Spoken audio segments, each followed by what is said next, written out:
कर्म करता है इस संसार में। और कर्म आप अकेले नहीं कर रहे हैं, ये पेड़ भी कर रहे हैं और ये धरती भी कर रही है, पहाड़ भी कर रहे हैं और ये सभी जितने भी जीव जंतु हैं सभी कर रहे हैं।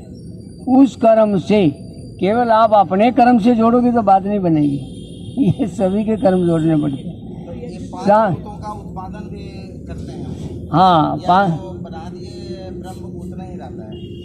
ये तो आप एक कर्म मान के चलो।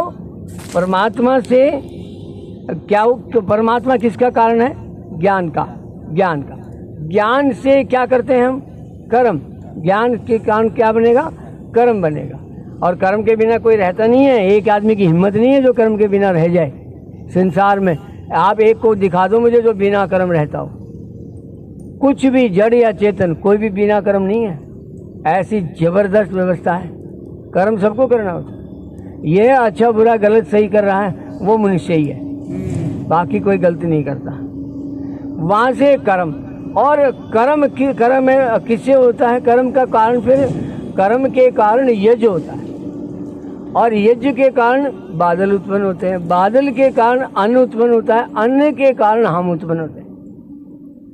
हम अन्न से उत्पन्न है। हम एक माता पिता कहते हैं जी हमारी संतान है, हमने उत्पन्न किया, ऐसा कुछ नहीं है। आप उत्पन्न हो रहे हैं अन्न से।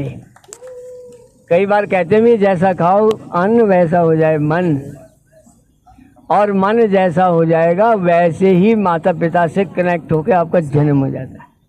वैसी ही प्रकृति में आपका स्वभाव गलत है तो गलत ही उत्पत्ति होगी। बहुत भयानक स्थिति है।